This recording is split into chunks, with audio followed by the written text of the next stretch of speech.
All right, right back at it. Hold on. The Waldorf Astoria Hotel and Residences. Designed as a stack of glass boxes rising 100 stories high, the Waldorf will include 360 private residential condo units, as well as 205 hotel rooms and suites. Nice. There'll also be a restaurant and ballrooms, and construction work has already begun. Before we get too far into this shiny new Miami in the making, let's take a minute to tell you about our sponsor for today's video, Gotta go down, NordVPN. Check it out. Oh. If you're a vitamin D surrounded by palm trees and sunshine, if you want to browse real estate listings in Miami, then give yourself some peace of mind that your personal data and internet activity is secure, especially NordP address. You can connect up from anywhere if you sign up through with a 30-day hours build. There is construction on a scale the city has never seen before. There's investment in new businesses, which should help boost the local economy, but it's a bit of a double-edged sword for locals. There are now record rent hikes in the city. They've gone up 45.8% over the last year. That makes it the highest increase in rent in the entire country and has earned Miami the title of the most rent-burdened city in America. Ooh. Renters here devote nearly 60% of their income to paying for housing. That's pushing locals further and further. 60% of their income to city in America.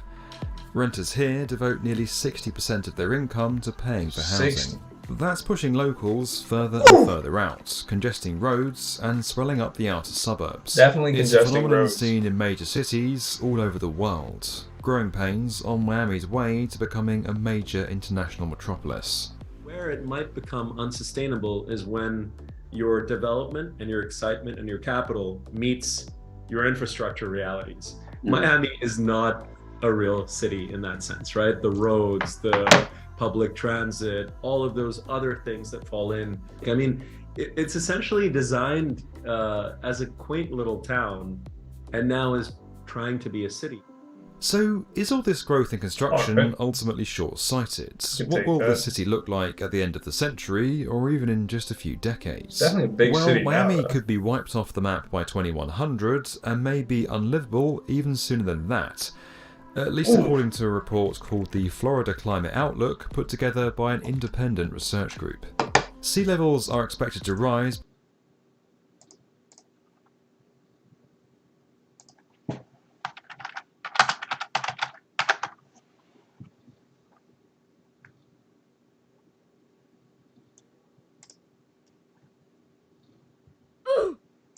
Alright, we'll need that for later.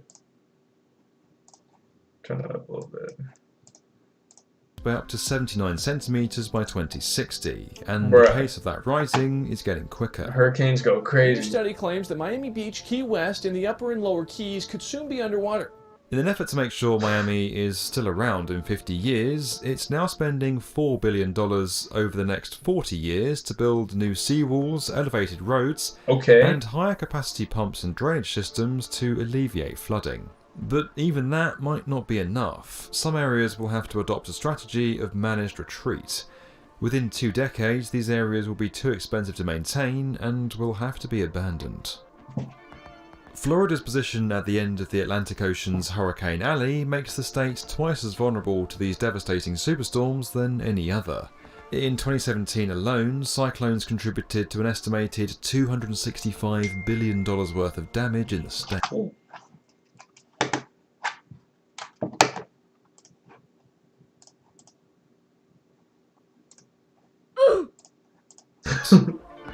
As storms become more frequent and more deadly, it'll only become a more expensive place to stay. These factors have led to the coining of a new term in Florida real estate: climate gentrification. First popularized by a Harvard study of Miami house prices in 2018, the phrase refers to a sudden increase in the value of elevated land across the city. In 2012, the average home in Little Haiti cost $99,600. Today, the price is $414,000, just over what you'd find in Miami Beach. $499,600. In 2012. Today, the price is $414,000, just over what you'd find in Miami Beach. The reason for this, Little Haiti is 2.1 meters above sea level compared to Miami Beach's 1.2 meters. Okay. Those extra 90 centimeters are converting to dollars. Prime and real quickly. estate. These higher elevated areas are also historically black, working class and poorer. The people living here are now finding themselves pushed out for mega luxury developments like that of Magic City Innovation District in Little Haiti, a $1 billion 6-hectare site that would have been unheard of in the area just a few years ago. Now, it's the norm. There's no question that Miami is a city on the rise. An explosion in growth has led to record construction and towering super tall skyscrapers unseen on the East Coast outside of New York. At the same time, it's been declared as the front line of America's climate crisis. It'll be one of the cities worst affected by rising seas and increasing hurricanes. It remains to be seen how the city will fight its looming future, but for right now, it needs to build in a way to weather the oncoming storm. This video was made possible by NordVPN. You can learn more about that at the link below. Wow. And as always, if you liked this video and you want to Hopefully the learn hurricanes more don't go about where too crazy. construction is headed, make sure you're subscribed to tomorrow's build. Alright, what's next here? Carps? This is my third agency since getting involved in law enforcement in 2011. The first two departments I worked for were a lot smaller than this one. From a 4-man department to a 40-man department. One of the things I got to learn is you have to be able to talk to people, kind of de-escalate them rather than having to go hands-on all the time. Saves us a lot of energy, and I may have seen it's easier to get good cooperation if you can talk to people. We're gonna stop this car. The registered owner has a suspended driver's license. Uh-oh. And the driver appears to match his description. Must suck to be Kinda all over done. the road.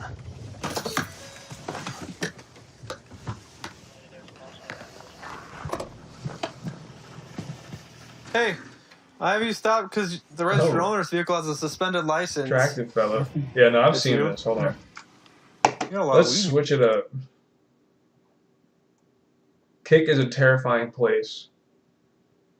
Used this app years ago The in high phrase school. that truly create history, a part of many of our childhoods, and quite likely it's left a traumatic mark, and that phrase is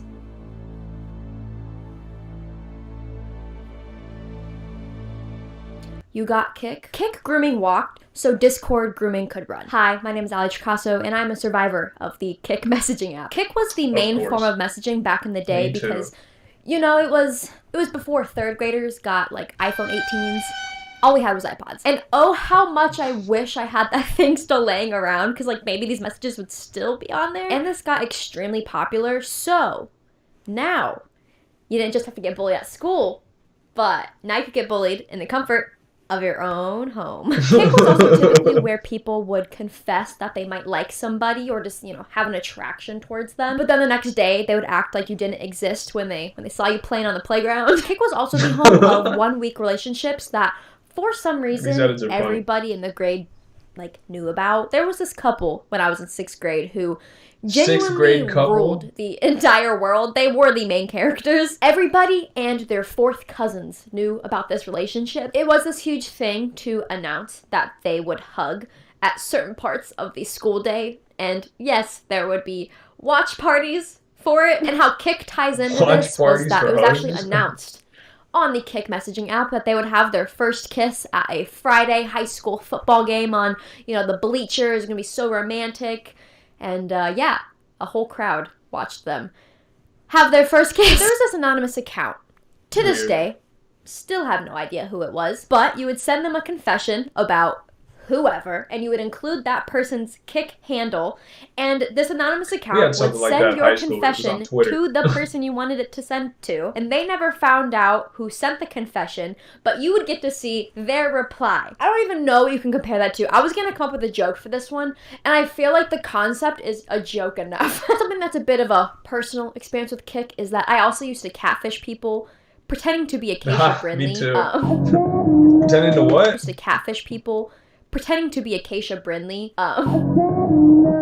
Yeah. So, long story short, Kik West. And sure, we can all laugh and Kik reminisce West. on all the goofy times because it's really funny to do so. But there was also a lot of evil shit going on that, you know, a lot of us maybe didn't Evil! experience or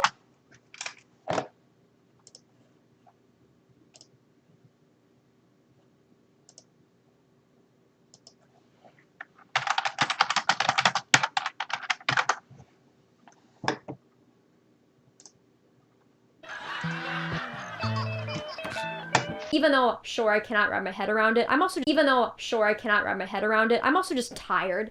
I'm so tired of Or hearing about iPhone, cryptocurrency iPhone. scams and all of these fucking Andrew Tate motherfuckers